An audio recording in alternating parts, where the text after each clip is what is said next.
BC సంక్షేమ సంఘం ఆధ్వర్యంలో స్వర్ణ దీపం చారిటబుల్ ట్రస్ట్లోని వృద్ధులకు, వికలాంగులకు భోజనం ఏర్పాటు చేయడం జరిగింది. 12వ తేదీ బుధవారం నాడు సీమాంధ్ర బీసీ సంక్షేమ సంఘం సేవా కమిటీ సభ్యులు అంబటి సతీష్ కుమారుడు పెంచిలి విఘ్నేష్ 3వ పుట్టినరోజు సందర్భంగా స్వర్ణదీప చారిటబుల్ ట్రస్ట్ లో వెజిటేబుల్ మరియు చికెన్ కర్రీ, పండ్లు వృద్ధులకు, వికలాంగులకు ఏర్పాటు చేయడం జరిగింది.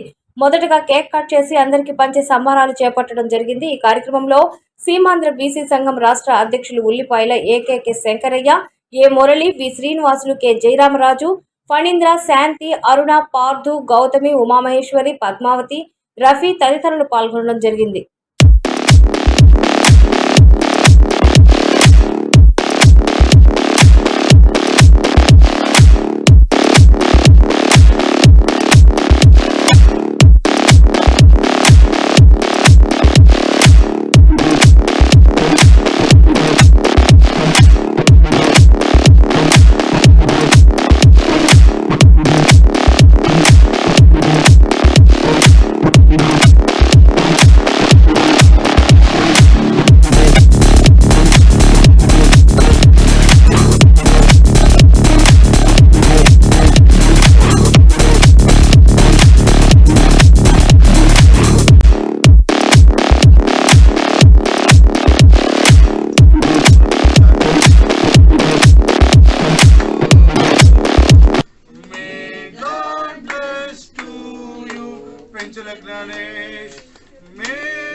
ఇలాంటి సేవా కార్యక్రమాలు ఇంకా ఎన్నో కూడా బీసీ సంఘం వాళ్ళు మన స్వర్ణదీపం చారిటబుల్ ట్రస్ట్ లో జరపాలని, ఈ సందర్భంగా ఇంత మంచి కార్యక్రమాన్ని జరుపుతున్న ఈ కార్యక్రమానికి పెద్దగా ఉన్న ఉల్లిపాయల శంకరయ్య గారు, బీసీ సంఘం రాష్ట్ర అధ్యక్షులు, వారికి 2 మాటలు బాబుని ఆశీర్వదిస్తూ ఒక 2 మాటలు మాట్లాడవలసిందిగా సార్ని రిక్వెస్ట్ చేసుకుంటున్నాం.